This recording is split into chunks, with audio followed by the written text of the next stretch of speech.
right. So with sales materials, it's really important to provide that first impression, right? You're increasing trust with all your materials and your communications. You have this incredible opportunity to truly tell your story in a clear, succinct way. And with your sales materials, you're staying top of mind. I'd like to add something about trust on this, because it's so top of mind these days. And that is, when people see your sales materials and they see that they're well organized and well presented and that they're clean, that builds trust, because you know that that's what they're bringing to your project, right? So we'll talk about it more, but super important. Yeah, I love that, because there's respect, right? In honoring, with having thoughtful materials with integrity that are authentic to you and the organization. That really sets a tone and sets a strong first impression. And people sometimes say, oh, consumers don't get it. Everybody's really smart, especially now, that we're exposed to so many materials. We're making all these judgments really quickly. So speak up to your clients as opposed to down. Go ahead, Nicole. You want to talk about the importance? Sure. Yes. Let's talk about the importance of sales materials. This is just a reminder. You all know much of this, but let's drop into this a little bit. Your sales materials convey your brand values and your belief in your position. You may not realize it, but all of that is being communicated really strongly through each and every sales material and every interaction.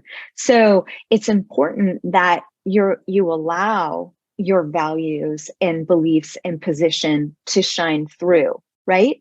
Because the recipient of that material is going to see if that aligns with their beliefs and values, right? And we all like to be affiliated with organizations and people who we align with. So you're conveying that all throughout your sales materials, and it's important to show that. You're creating emotional connections with people through your sales materials by use of color, by specific words you're using. And we don't have a lot of time these days. People are moving really quickly. And so in a short amount of time, we're conveying a lot of information, and that's an emotional connection.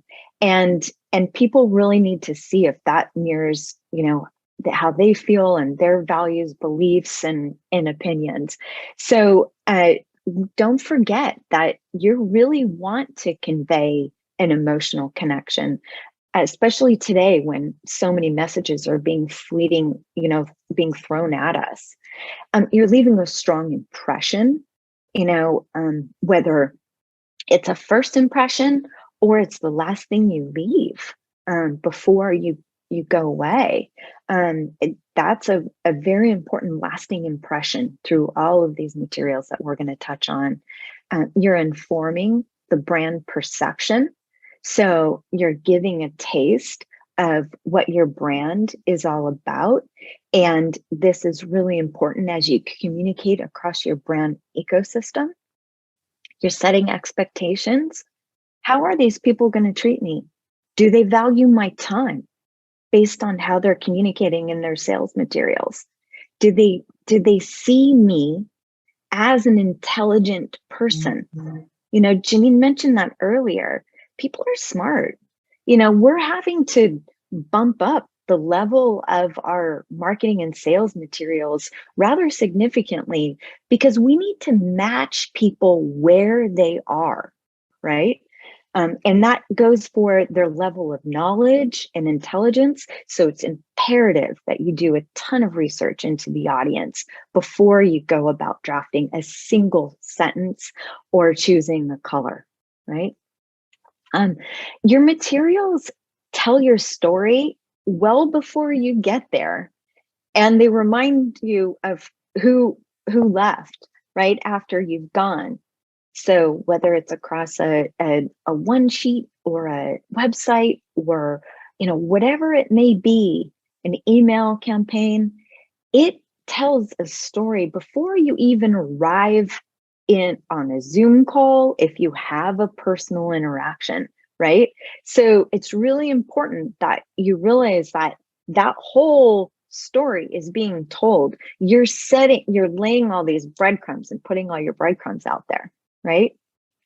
And your sales materials enforce collaboration and thinking, right? They start to set the tone and the pace. A lot of times with sales materials, we're needing to bring people along.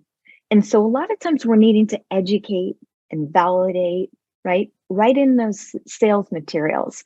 And these are ways to collaborate with your audience and get them thinking along the lines of what you're doing. And another aspect of the thinking and collaboration, Nicole and I like to say that collateral materials and websites are often the tail that wags the dog, because people within your organization have to commit to what they're going to say in them. And so suddenly they don't want to commit like that. Suddenly they go, no, that's not what we do. So you get, whoops, did I just do that? I'm sorry about that. That looks, my chair. An excited presenter. My chair hit my thing here. I'm going to go right. Oops, there we go. Anyway, the point is that when you do a website, you engage everybody in your organization because they have to be represented. And suddenly collaboration and thinking go to a whole new level, which usually really helps the organization. We use that as a strategy device within organizations that we work with. So let's move on to this. So I'll just talk a little bit about this, which is that, when you said, I don't know if you saw when we sent this out, you went sales materials. Who does sales materials anymore? Well, there's tons of them. So almost everything that we're putting out is a sales material, right? So, whether it's a LinkedIn flow, it's ads and social, obviously websites and landing pages are usually the first place where somebody's going to engage with you before closing a sale, right? Photography and video couldn't be more important today. And I know you know this about video. It's a little bit of a pain because you have to do it. But on the other hand, we all have cameras on our computers. And the response rates to video across the board in advertising is so strong. So you definitely want to think about it. But you have to be very thoughtful. You have to let people know. They're usually fast. They have to know what the topic is. You have to tell them what you want them to know, right? And demonstrate it. We all do millions of presentations. And so in the presentation world, it's so much more effective, or often very effective, to use imagery, right? So we're going to talk about photos a little later. I don't know how many people use one sheets, but we're big believers in them. They are a condensation of your website, right? Sure, anybody can go to your website, but who amongst us would prefer to just click on something and have it be all there for us versus having to go look for something, right? It seems like the easier things become, the more lazy we are and the less we want to click on things. So we're always looking for, how do we make it easier? How do we make get our message and ask less of the recipient of our information, right? It's one of the things that we're always looking at. So one sheets do that. There it is. It's connected. Got to be careful of PDFs because some people, like journalists, won't open them. So that's another topic to think about. But what's beautiful, I'm going to go on to content and white papers and ebooks. What's beautiful about those is that they provide an in-depth understanding of you that the user controls. They can decide whether they're going to read it. They can decide whether they're going to download it. And once they do, they've risen to another level of engagement with your organization that's really valuable. So, Nicole was talking about beliefs and values. White papers and ebooks are a great place to give people an in-depth understanding of who you are, what you believe in, what your ideas are, and to provide value. which is another key element that Nicole and I always talk about. Always give before you expect to get, right?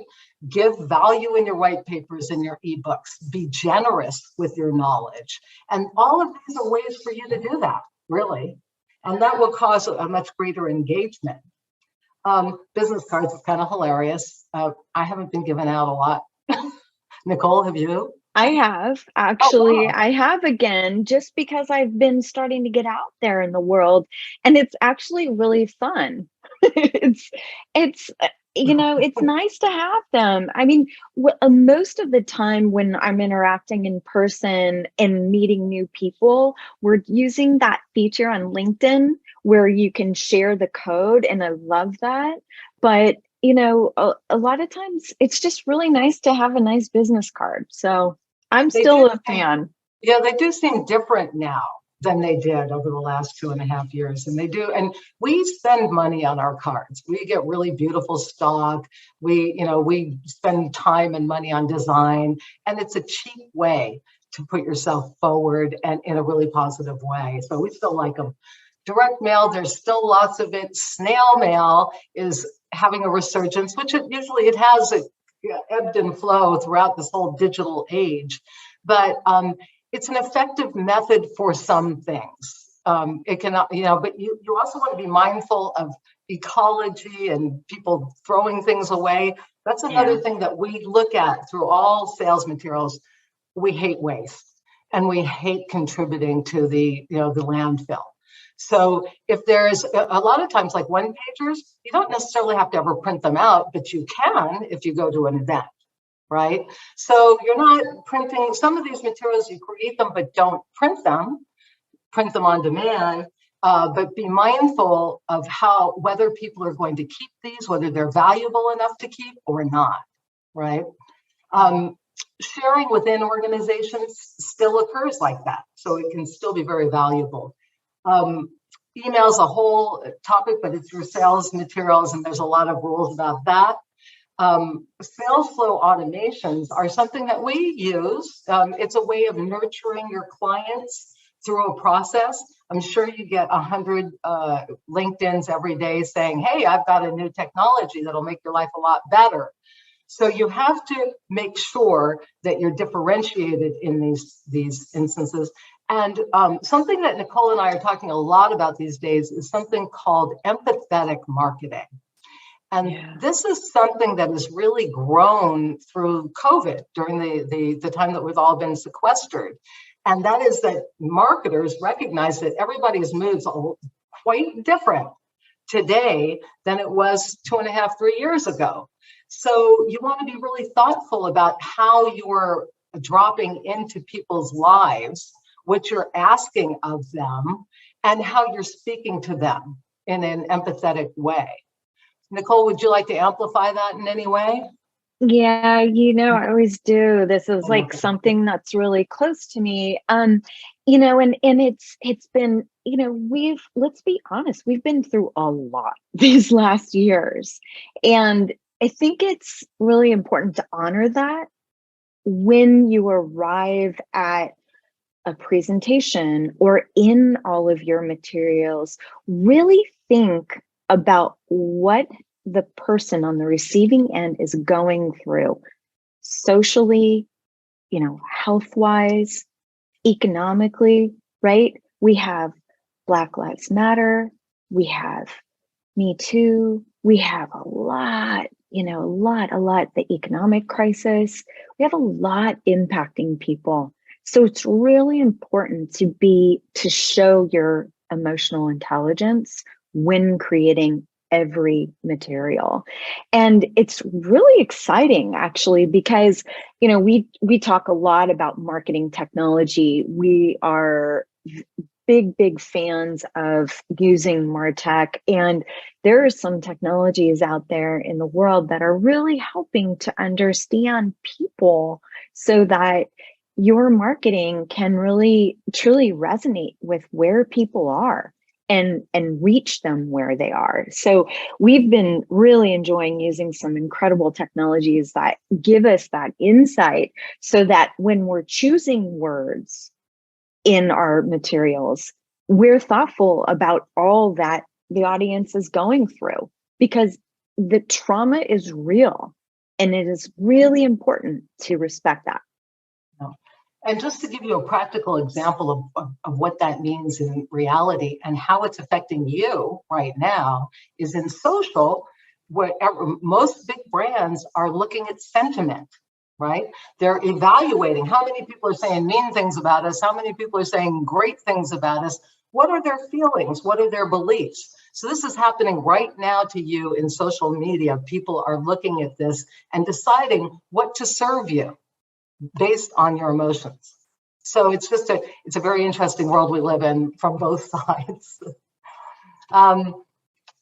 So one of the really super important things about your sales materials is that they be mapped to the specific parts of the funnel that you're addressing, right? So we know that at the top of the funnel, what you want to do is get the most people into your funnel, right, to attract them. So you look at the menu of sales materials that you have at your disposal, and there's more than this, but these are kind of the big ones to get people into that funnel. And you say, well, what do I have to say at this stage that's going to make them want to just come and see more? You know, clickbait used to be there, right? And it's still there. Clickbait isn't working so much anymore because people get really mad when they've been with bait and switch. But it was a top of the funnel technique. We'll do anything to get them to click through to a spot, right?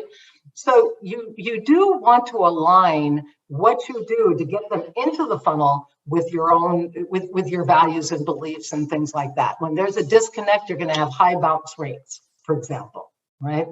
So there's a ton of things that will cause people to be attracted to you. Once they get there, your job is to convince them. I'm going to use the website So Easy because it's kind of the basic thing. Once they're interested in you, your job is to deepen their knowledge and desire and understanding of what you have so that they can then take the next step and convert, right? And so the conversion, that's that process, right? Educating, telling them more, showing them why it works for them, why you're the right one for them to work with. Boom, they convert. But don't forget them once they're converted. So I know you've heard this, the phrase, delight your customers and like that. It's a really worthwhile thing to think about. What will give them a little spark of joy? And especially when you're thinking about the emotional stuff we're talking about, it feels really good to spark a little joy, in the world as marketers and business owners. So we like to give stuff at that point, right? It could be content. It could be something special for them. Sometimes, so we'll encourage our clients to really spend a lot of time paying attention to the retention factor.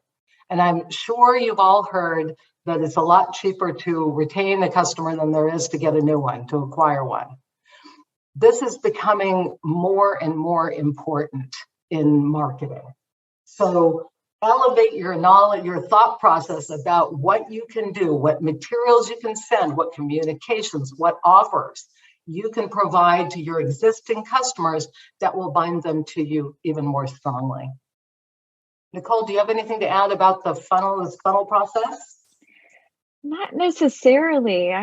Let's jump in and look at some best practices. You want to, so because there are a million channels today for us all to communicate and interact in, the complexity of being consistent across them has exponentially increased. This is why we're so much into technology, because how else? Technology created this big mess and technology can solve it, right? In terms of managing your communications. Because if a client sees in Facebook you make an offer for 25% off and then they go over to Instagram and it's 50% off, they're mad. It's like, what's going on here? Do they not have their stuff together? What's going on? So you need to be consistent. And it's not just with offers, it's how you present yourself, as we've already discussed, in terms of your color, in terms of your story, in terms of your promises, needs to be extremely consistent. The other winning money-making strategy is to always put your customer at the center of everything that you do. Start there, right? Everything will follow. If you take care of your customer really well, everything else will follow. And Nicole and I have done that with every business we've ever started. And when we've done retail projects, for example, we get the highest marks in customer service ever, because our commitment to that is that we will never have an unhappy customer. End of story. We won't do it. We will find a way to make them happy. And we have achieved that. The value is enormous, because they will communicate like crazy across all of their channels. Word of mouth is the strongest. Peer-to-peer recommendations is strongest. So be super customer centric. Last month, we talked about the alignment between sales and marketing. And we surfaced the statistic that says that only 8% of companies actually align marketing and sales. So, what does that mean? It means marketing's trying to achieve a certain sort of goal, and sales has a different goal. And when you deliver leads to them, they're like, well, what's this, right? So you have to make sure that the entire journey is consistent and builds on each other, right?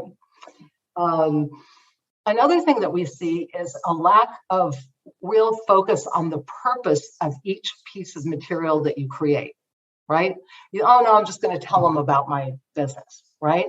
No, that's not a purpose. A purpose is, I want a phone call. I want a meeting. I want them to download something, right? So when you're creating your materials, ask yourself, what am I asking my customer to do? And make sure that's super clear and that you've asked them. We're constantly struggling with the hierarchy of information when we create sales materials. That means, what do you see first? What do you see second? What do you see third, right? And when you don't provide a hierarchy, here's all this stuff for you to look at. People don't know where to go. And the story, which is how you emotionally connect, is usually not told unless you create this hierarchy of information and bring them down the path. We're going to show you some examples of that shortly. And we're also big fans of this multi-level read. And what does that mean? What it means is that, let's say you created a brochure or a one-pager. You want people to, or a landing page, because this is really important on landing pages. You want people to be able to read just the headlines and get your story, just the headlines and a subhead, and now they know more, and just the headlines, the subhead, and then even more if they're really interested.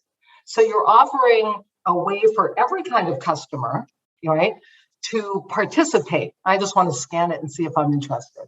Oh, geez, I need to know a little more. Oh, I'm really thinking of clicking here, right? So think about that when you create your materials, because the biggest problem we all have as entrepreneurs is that we think literally everything we do is the most important. So it's very hard for us to say, no, Janine, I know you love this, but that's not what the customer cares about the most. So be really mindful of how you serve your customer in that way, and knowing that you're not them. And finally, the CTA. Tons of times we don't see a call to action on materials. And that is the point where you say, click here, do this, call me. It needs to be really so prominent and never to be forgotten. You might think for your business, you might list out, what are the 6 actions I want people to take as they go through my funnel to get to a sale. And then you decide which calls to actions are appropriate for your various materials that you create. So these are some of the best practices.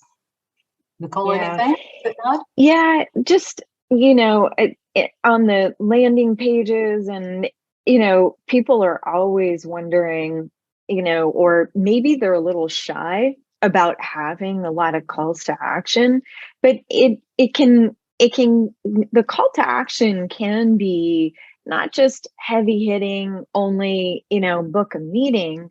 It can also be that take on that multi-layered approach that Janine was talking about and give people the opportunity to dive in for more.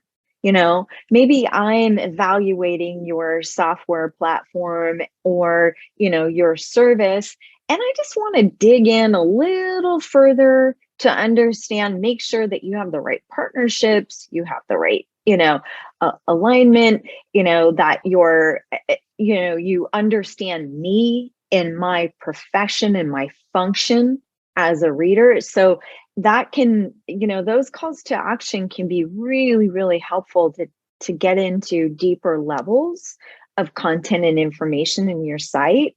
And I can't tell you how important information architecture is here. And we're helping clients with websites all the time, right? And it's just really important that you're bringing people along, as Janine was talking you through with the funnel and, with the multi-layered read. There are a heck of a lot of people, the majority of which, if you watch your optimization, they're not spending a lot of time on your page. If you've got to give them just enough to be able to make that decision and that call to action. So it's either deeper information, right? So that they can better make a decision, or it's the ultimate purchase, book a meeting, what have you. So, we have calls to action all over our website, and every landing page we do with a client, we just make it crystal clear that there's a lot you can do to engage with us. And websites being such an important channel, you gotta ask for what you want. And there they are. So the reason why we put up this slide is just to remind you that there's many different types of websites, and you should think about the kind that's right for your business.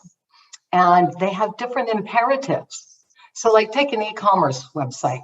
They're not going to tell you a hell of a lot about their details, about why and knowledge and stuff.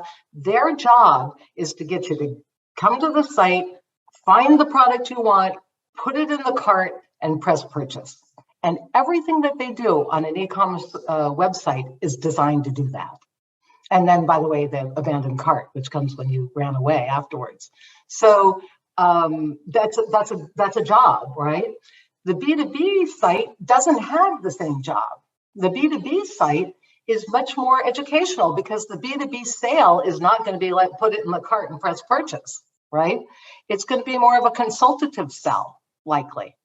And in that case, you have to let your client know that you are going to work with them, that you understand them. Back to this understanding the customer, that kind of thing is elevated in importance. Blog sites are great for thought leadership. You want to, let's say you're a speaker or a public person, right? You want people to really know what your content's about, what your beliefs are, what value you're bringing, how you're helping people think about things differently, right? And so that's more of a blog thing. Portfolios, obviously, for people who want to show stuff that they've done. You find lots of artists and photographers and graphic designers using a portfolio approach. Events are clear. Their job is much like e-commerce, but they have to make you want the event really badly, right? And personal branding websites. We do a lot of personal branding in our work. And positioning yourself on a personal branding website is really very similar to any product or service that you might sell, right? You're really thinking about, what is it that I'm offering to my customer that they really want and need? And it should be very benefit oriented to them, because you're putting this forward to them. But there's a lot of validators. So it's, is your personal branding site meant to help you get into the C-suite and onto boards? Is it meant to help you be a speaker? Is it meant, to support other projects that you're doing, a business. Both Nicole and I have done a lot of executive branding. Nicole, do you want to talk a little bit about the executive branding? Because it probably would be relevant here. Yeah, sure. And to the point Janine's talking about, these being specific websites, in some cases they can be combined too, right? So that your about page is really a lot. Maybe it contains a lot about your personal brand, or your personal executive brand. And I know the Leadership Global community has a fair amount of coaches and folks who are consultants. And so with each of you, this is a really important point where people can get to know you on a much deeper level. And so don't hesitate to really share more about, don't just necessarily have a bio, but make sure you've got the testimonials in there on your about page. Make sure you have links to your thought leadership, the most recent articles you've written in your blog and whatnot. But this is a place where people establish credibility and trust, very importantly. And so we encourage you to, have this, page and or site that's dedicated to your personal brand, and, allow that to be really meaty so people can get to know you. And just to illustrate that, we work with a lot of investment funds. And investment funds, one of the reasons the biggest reason people put their money into an investment fund is because of the manager who they know, the manager of that fund who they know and trust. Fund manager. So, fund manager, right. So it's really important, as Nicole was saying, on the hybrid side, it's really important that the fund manager's personal brands be elevated in the company messaging, right? So just to illustrate how that works. Obviously nonprofit sites are different too, and sites that are there, policy sites. So just the only reason we're listing these is so that you're thoughtful about what kind of site do I have? Which ones of these things do I want to combine? How do I serve my customer the best in these, with my website, right? So we thought it'd be fun to look at some, and we thought it would be fun to look at some in the coaching area, right? And so here's one that's pretty good, right? And let's talk about why it's good, right?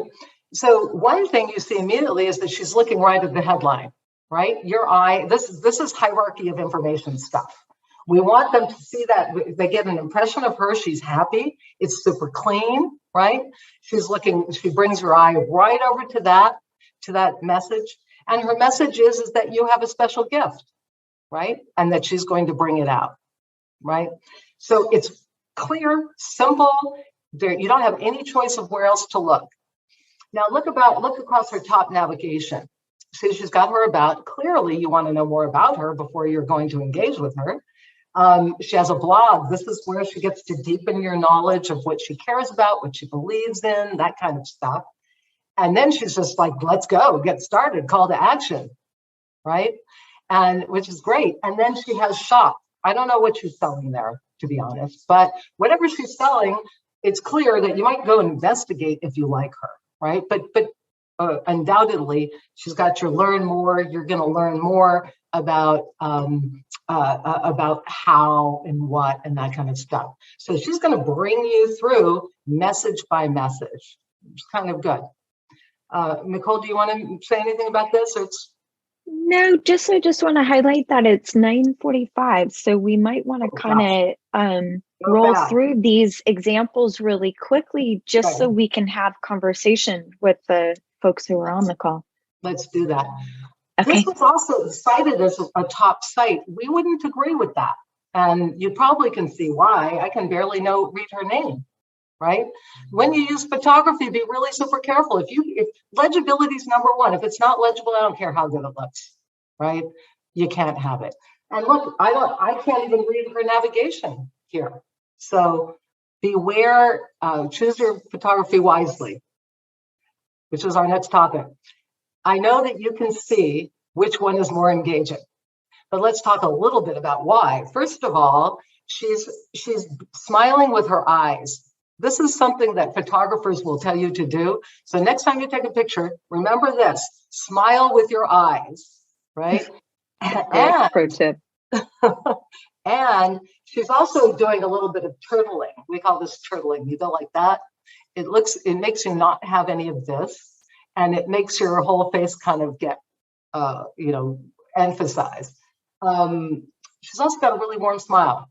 Now we look at the woman underneath, right? She's flat. She's not smiling with her eyes. But another key thing to look at here is the lighting. See the lighting on the woman's face on the top versus the lighting, which is flat on the bottom. So this is what a good photographer difference makes. This is the difference a good photographer makes. I know I could get that. So you want your photo to be strong, it's specific, there's no distractions. If you're gonna have like this woman on the bottom has no background, that can be very good because you can plop yourself into different colored backgrounds and situations. But she actually has a color. So now you have to strip it out.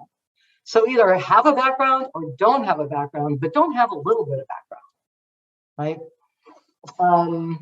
We also I just want to add one more thing about photography, and I know we're going to go into it more, but we embarked on a journey of redoing our photography, and we shared the story of that in some tips, and I'm going to put that in the chat because, as Linda also put in the chat and highlighted, photography is phenomenally important these days, and it's mind-blowing how few people invest in it properly. It's so worthwhile to have a really good photographer who's truly capturing your essence and the leadership team's essence, because we're not meeting in person as we used to. And so what's going to give them a feel for who you are and how you show up in the world, right? Then having really kick butt photography. So invest. I'm going to put a little article in the chat about some tips there. And we're always happy to talk about photography. Janine and I have produced hundreds and hundreds of shoots for brands to help tell their story and for leadership, executive branding, leadership teams. One way to make sure your money goes as far as possible with photography is when you get that great portrait photographer, make them do a whole bunch of other photos for you as well that you'll use in social, you'll use on your website and your brochures. All these shots, this was for a accessories brand. You want to show, you always want the thing that says, this is what it is. Here it is at retail. It's a retail product, right?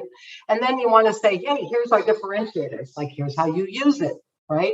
Here's the yoga woman. Here's the woman at the hotel. There's one that's got it in her bathroom. There's Nicole on the upper right because we saved on model fees.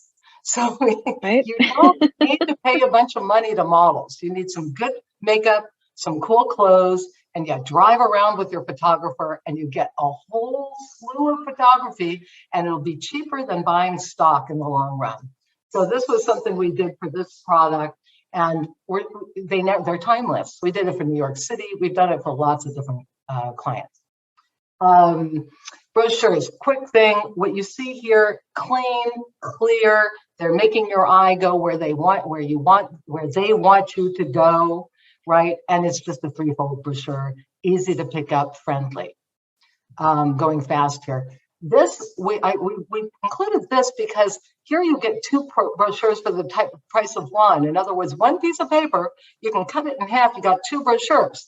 They're not 9.5 by, they're not the same size, but unusual sizes also stand out. So you can save money by doing some unusual things like that. Just don't make it a die cut because that'll make it more expensive. Just take your piece of paper and say, hey, could I cut it in half? Could I do something different? What else is nice about this brochure is though things can get very boxy on brochures, they use these lines and colors to make it much more fluid. So it's an interesting design. Here's not an interesting design. And you can see why. Nobody's going to read this. This is like hard. This is why we're talking about easy and hard. This is hard. Nobody's going to do this. So you want to, and this is somebody who everything was way important to them, right? Yeah. Um, Yeah, it's just that's the curse of the day is everyone thinks all their information's so important. It's really important to filter. So Yeah. this is the famous one pager we were talking about before. We like to do them for speaker sheets in particular because they will have everything a booker needs to know to bring you onto their podcast, to have you do a panel, whatever it is, and it'll demonstrate your experience, what the different types of things that you do, your bona fides. It's a really valuable tool, and we do that part of our personal branding all the time. And just for fun, we thought we'd show you our one pager. And so what you see here is that we're using a lot of circles because our logo has circles out front. Oh, out front circles. So we're reinforcing that. We also have brand colors, right? And we also included our Ikigai here because the Ikigai is a great tool. It's a snapshot of everything we do. And we use it as a jumping off point to talk about the different things that different clients might be interested in. So it pretty much has everything you need on it. And that's what you want your one pager to do, including clients. Everybody wants the validation. So also in your materials, just a quick point, make sure that you validated yourself and your claims. And the way you do that is not by talking about yourself, because who believes Janine thinks she's great, so what? But if other people say that I'm great, you might pay attention, right? So that's the theory behind validation.